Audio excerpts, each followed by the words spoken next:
And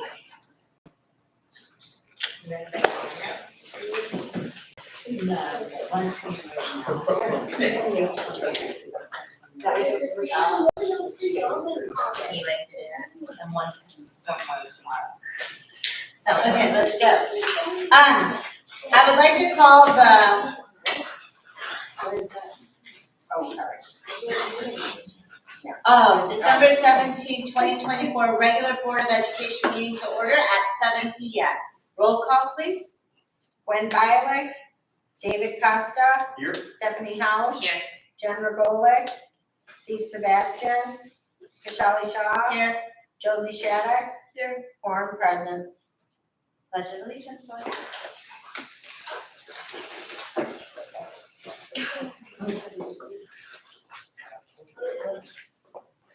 We've got very eager stuff. Awesome. Oh, you're good. Right. They're gonna be the worst.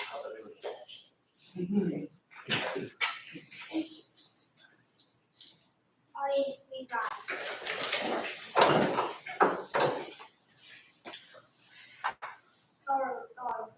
Present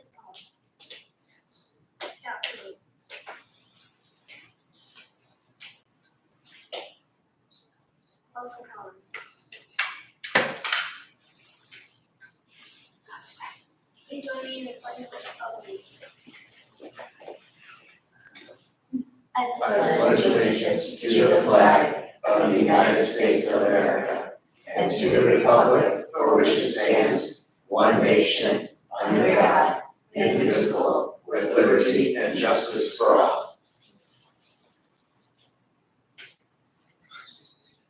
Audience, please continue. Thank you. Make sure you grab a cookie on the way out. He's already. The book fairs in the library, if they're gonna get that. I think they were just. Oh, okay, all right. Well done. Okay, may I have a motion to open the truth and taxation hearing? Second. Roll call. Josie Shattuck. Yes. David Costa. Yes. Stephanie Howell. Yes. Michelle Shaw. Yes. Motion carried. As a corporate entity charged by the law with governing the school district, the Board of Education sits in trust for the entire community. Aligned with the board goals and the budget and connected tax levy is mindful of education excellence for all students while being mindful for maintaining financial stability. Tonight, December 17, 2024 is a date set for the truth and taxation hearing on the school tax levy for taxes collected in 2024. The tentative levy was published no more than 14 days and not less than 7 days prior to tonight's hearing as required by law. And notice of tonight's public hearing was published on December 5th, 2024, which is within the required legal time frame. With that said, we now will open the hearing for questions and comments from the public. Don't see any public. So, may I have a motion to close the truth and taxation hearing? So moved. Second. All in favor say aye. Aye. Anybody opposed? Motion carries. Okay. During each regular special open meeting of the board, any person may comment to or ask questions of the board, subject to reasonable established time constraints. The board listens to comments and questions during public participation. The board's response to comments or questions is managed through policy 3:30, chain of command, and not by the board during the public meeting. Anybody sign in? No, ma'am. Okay, moving on to administrative reports. Dr. Butte. Administrative reports are included in your packet tonight. Things that I would like to highlight for the board include the Vision 2030 statements. So if you were down at the school board conference, the association launched Vision 2030. So a decade ago, they launched Vision 2020. The most powerful piece, there were many pieces of legislation came out of that. The most powerful one being the change in how schools are funded from the old, based on students and seats and attendance now to EBF, the evidence-based funding, that was a dollar amount every year. It's statutorily in the budget. They've been putting an extra $50 million or so every year into that. We hope that continues. That was the biggest piece from the 2020 was sort of stable financial planning. So they launched Vision 2030, and in your packet tonight is the brochure that was distributed to school boards across the state of Illinois. I would like to ask the board, it's like 24 pages long. There's some very good reading in there. There are 8 different association groups across the state of Illinois that were involved in that, from the School Board Association, the principals, the superintendents, the business officials. The intent here is to provide some 4 pillars: keeping students safe, keeping high-quality educators in front of students, enhancing post-secondary success, and improving measurement of what is working. Those will be the 4 main pillars. When we push legislation out and talk to legislators, we'll be looking at one of those 4 areas over the next 10 years.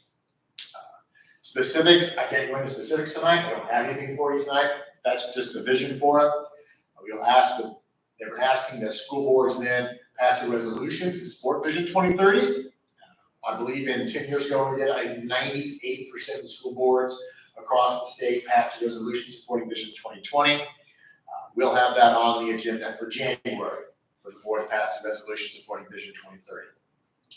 Obviously, if there are any questions about any of the policy statements that are contained in this document, please direct them to me over the next month. We'll have a greater conversation about that. In January, we'll be having it on the docket for motion. Was there any talks at the school board,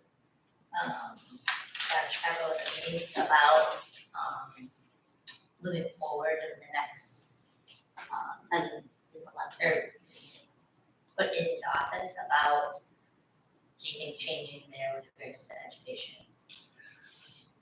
Well, with the biggest change that people are expecting is some change in the Department of Education at the federal level. There's been a lot of chatter about that, but until the new administration takes office and we actually see those plans put in place, there really isn't anything that we can do or have control over at this point in time. I did see that Linda McMahon was the nomination to lead that department, so maybe that tells me that they're not going to dismantle it right away. I also don't know if it'll turn into wrestling when those meetings take off, since she's the president and owner of WWE, so we'll see how that goes. I don't have an answer for that. Yeah, I know, I was just wondering, yeah, if there was Oh, any. it's a concern. Yeah, Sure. like any talks or any. Wait, do we get Title I money? No. Oh, yes, How much? 100,000 a year.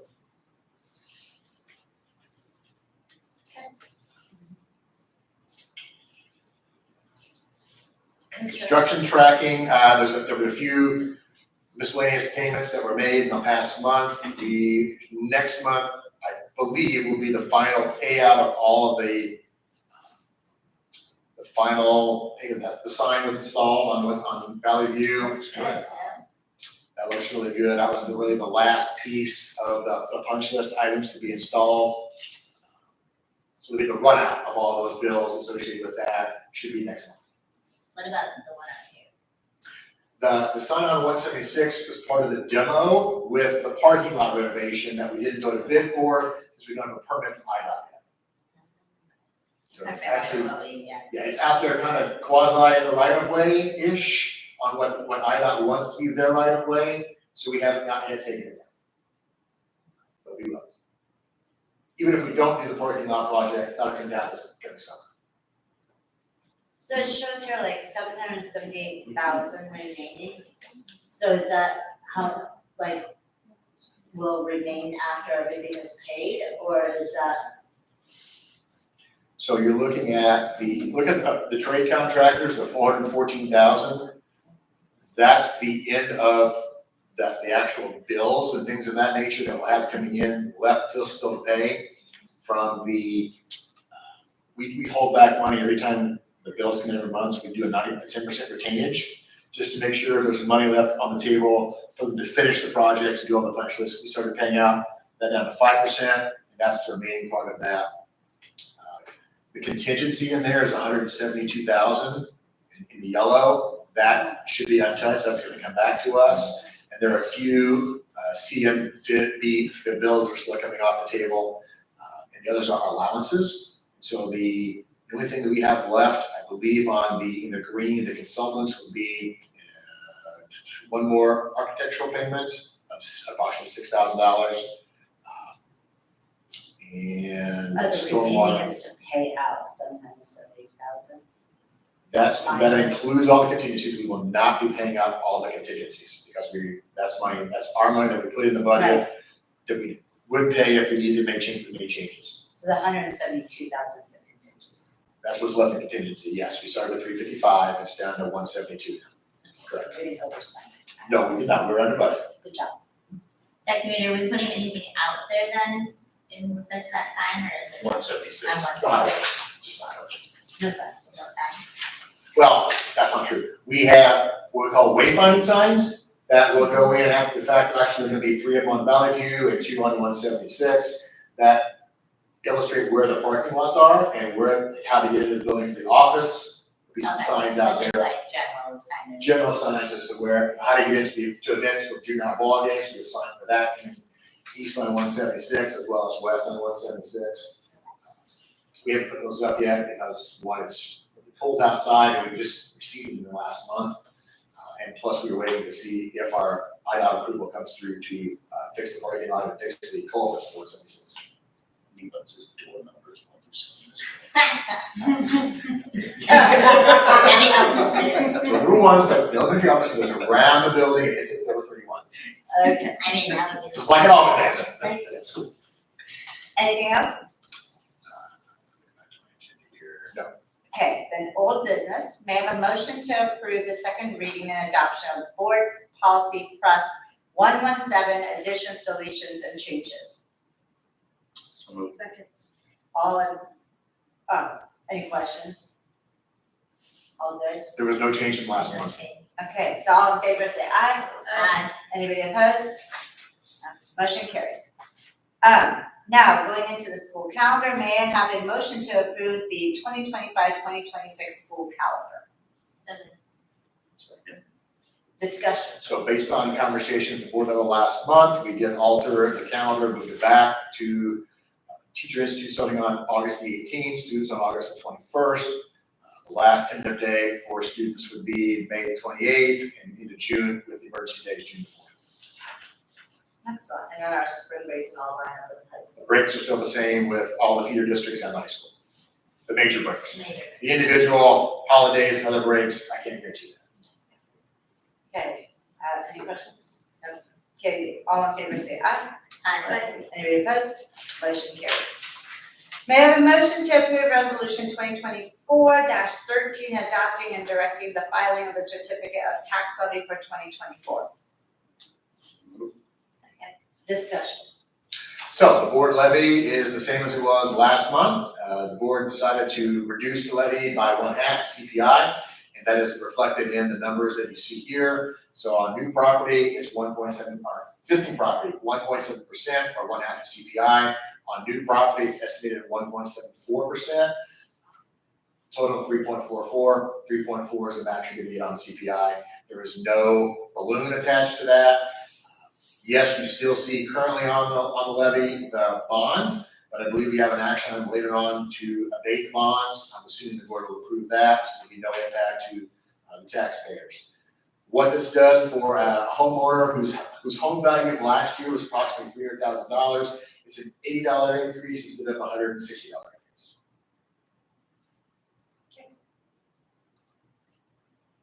Any questions? Seeing none, may roll call vote. Josie Shattuck, Yes. David Costa, Yes. Stephanie Housh, Yes. Kashali Shaw. Yes. Motion carried. May I have a motion to approve the consent agenda, which includes regular and executive session minutes from the special meeting, November 15th, and the regular meeting, November 19th, 2024, bills payable, treasurer's report. So moved. Second. Discussion? Seeing none, roll call. Josie Shattuck, Yes. David Costa. Yes. Stephanie Housh, Yes. Kashali Shaw. Yes. Motion carried. May I have a motion to approve resolution 2024-14, abating the taxes heretofore levied for the year 2024 to pay debt service on the general obligation school bonds, alternate revenue source series 2021, and the general obligation school bonds, alternate revenue source series 2023 of the district. Discussion. This is the aforementioned abatement levy, or abatement resolution, to zero out the debt service on the taxpayers this year and pay those notes of $1.6 million out of EBF and alternate revenues, general reserves. We have been abating the debt service levy for, prior to me it was going on, it's been going on for at least 15 years, if not longer.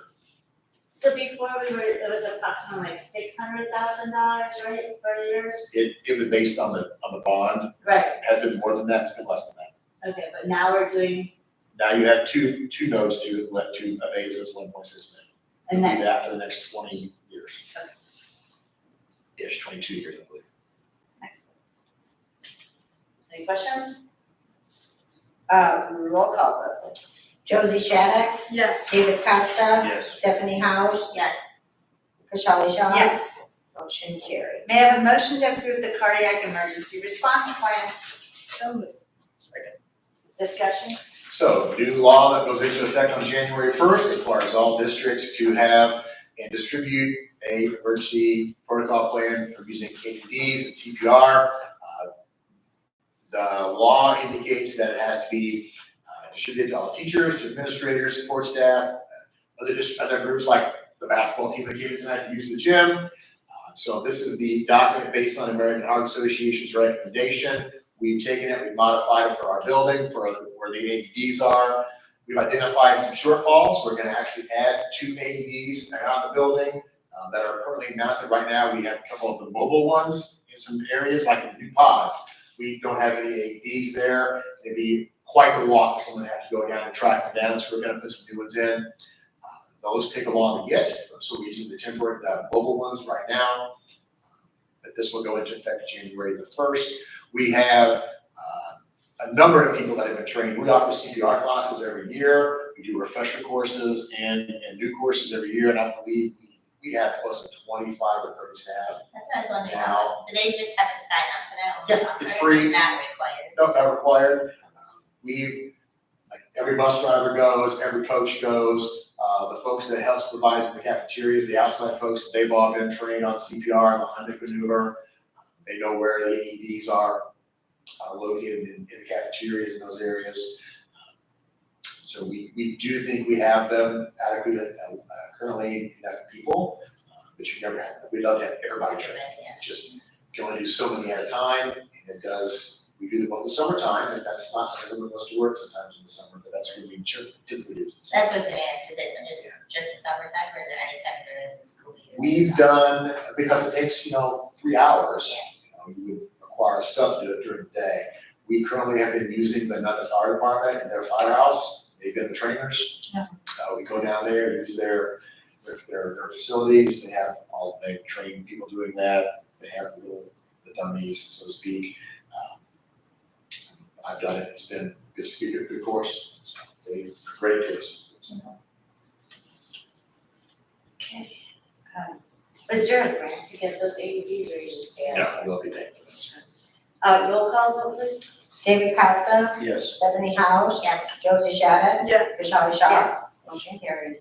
Okay, may I have a motion to go into executive session at 7:18 PM for the consideration of matters related to the appointment, employment, compensation, discipline, performance, or dismissal of specific employees and litigation when an action against, affecting, or on behalf of a particular public body has been filed and is pending before a court or administrative tribunal. Second. All in favor, say aye. Motion carries. And for the folks in the audience, there will be no action. The board returns from executive session other than adjournment. Thank